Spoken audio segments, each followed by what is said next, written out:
So we're going to look at some of the key components of what an Odu would typically include. All of them aren't the exact same thing, but in general, these are some of the things you're going to find. It's basically oral literature, wise sayings, teachings, parables, even so historical narratives and events that have occurred. All of those things are put together in the Odu that was passed down from Olodumare to Orunmila. And this is a very, very important concept to understand. Like everything was oral. There are people who have written these sayings down and so forth and so on. But it's not the exact as somebody reciting this, the exact same thing, I should say, as someone reciting the Odu orally.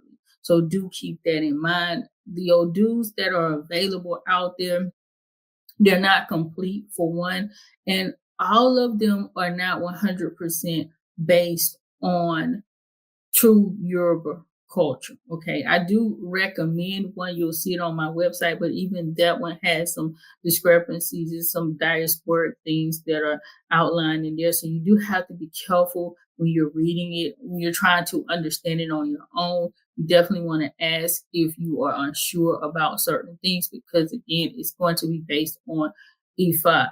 Matter of fact, I'll give you guys an example of what I mean here. So one, I was reading, I forget which Odu it was, but it said something about the person who that Odu applies to should set up an ancestor altar. Well, ancestor altars are not part of Yoruba culture.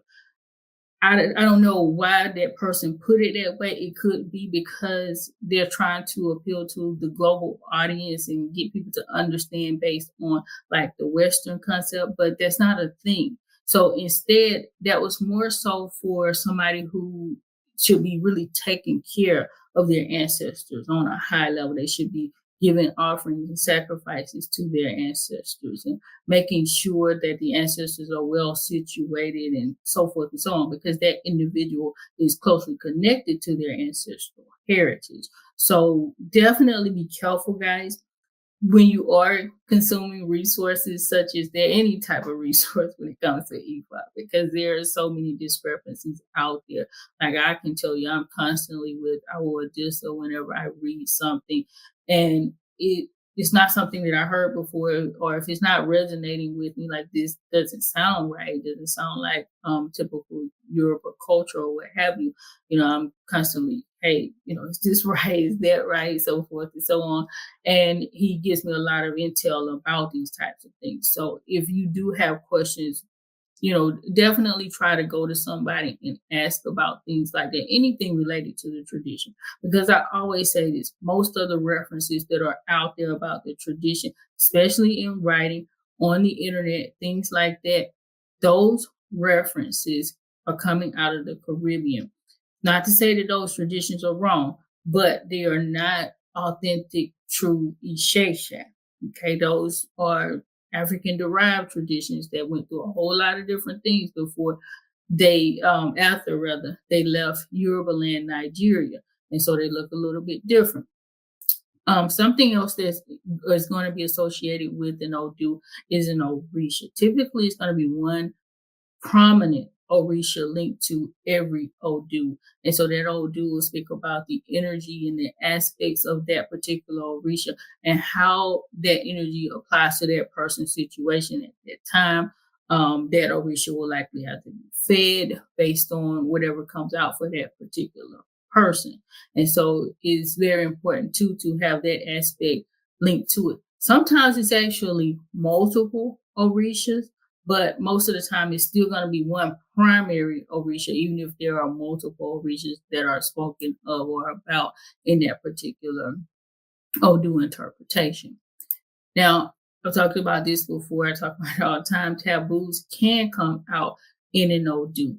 They don't always come out. So it's not necessary that you're going to go and get an Ifa reading, and in that Odu, you will get taboos. It can happen. It happens quite frequently, but it's not necessary that it will. So if you're seeking out taboos, if like your goal is to know more about your taboos, it's not that you're going to get all your taboos and your permanent taboos and so forth and so on in one Ifa reading.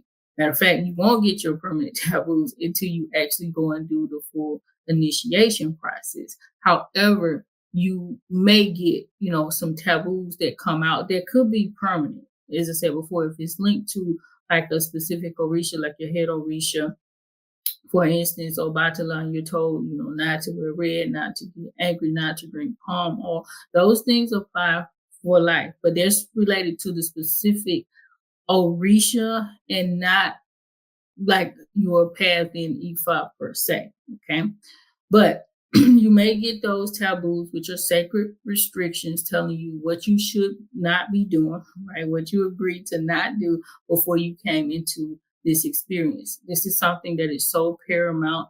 I preach on taboos a lot because I personally feel that a lot of the issues that we have in the African diaspora as a whole come from people not knowing their taboos. People are violating taboos all the time. I see it all the time on social media. Some of the things that people think are just completely benign are actually violation of taboos. And until we get that right as a people group, until we get back on course with our holistic traditions, so it's not just the taboos, but violating taboos keeps a lot of people off course and from really and truly fulfilling their destiny in the way that they should, because they are constantly out of alignment because of those violations. And that's just because they don't know, right? So it's nothing to be held against anybody in particular. You don't know what you don't know. And that's the situation that we're living in the modern world for many people throughout the diaspora, even on the African continent, even so in, West Africa, where the tradition derived from, right? So that's a thing as well. Another major part of an Odu is going to be the sacrifice, the remedies. This is something that we talk about a lot, and I'm probably going to do a completely separate live stream on Ebo because I get a lot of questions about this particular dynamic because people get confused about it. So in an Ifa reading, it can come out with multiple sacrifices. It really just depends. Like it could be 4 for one person, it could be 6 for another person, it could be 7 for a different person, right? So you never know until you actually get the reading.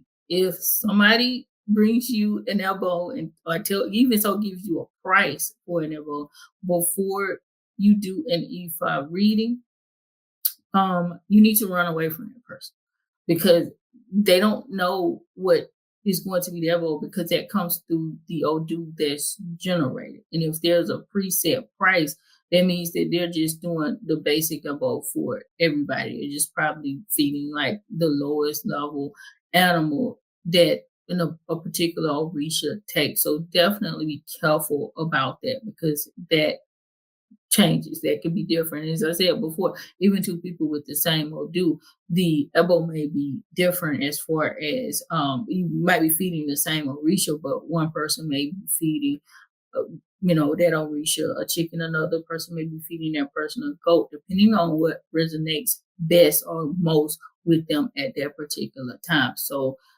like be very, very careful of these types of dynamics when it comes to readings and things like that. So the reading can come out with E-ray, which is the good aspect. That doesn't mean that everything is going to be okay for you, right? It just means that predominantly there are good things that are going to happen or that are going on in your life, things like that. EB would be obviously the negative aspect in the same thing. It's not that everything is bad or going to be negative in your life. However, in general, you are dealing with some negativities that you really, really need to deal with, especially if EB comes out in that reading, okay? So the next part would be incantation. So all of the Odu have the incantations. Those are the invocations that are going to be performed based on the message of that Odu. These are the things that are going to be said during ritual work and things of that nature. Typically, if you're new to the tradition and you don't know what you're doing, we don't really advise for you to start working with the incantations like that until you know what's going on. We do have a class, though, an Ifa Risha course right now, where you can take that and we talk about the incantations and walk you through and guide you through like how to say it and what it means and things like that. I definitely recommend that people understand what they're saying because there's no need to just go and just say incantations and you don't really understand what you are saying. Okay. Understand what you're saying. You can absolutely speak it in English if you want to. It's best to speak it in the Yoruba language because that's where the tradition was derived from. And in our course, we teach it in both. We teach the what is taught in the Yoruba tongue, but we also say what that means in the English language. So definitely check that out for those of you all who are interested in digging deeper into the incantations and really knowing what is said, how to work with the energy of an Orisha in a more at a higher level. I'll say that we're at a higher level when it comes to the tradition. Okay. Now, also included in an Odu would be the historical and the mythological narrative. So most Odu are going to come with this and it'll tell about different aspects of things that the Orisha went through in their life or either some historical events that surrounded that particular Odu or what was going on during that particular time. So that's also going to help with you understanding what's going on with you and how to navigate those particular situations when it comes to like the Odu that's generated in your particular reading. Those are the major components of an Odu. Of course, there are so many different intricacies.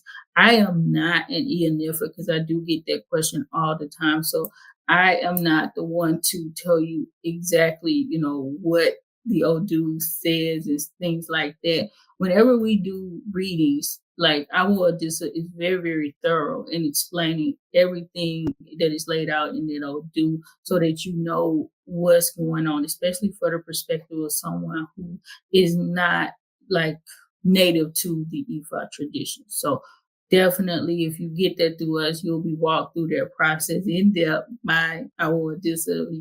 He's excellent when it comes to like helping people understand the tradition in more depth.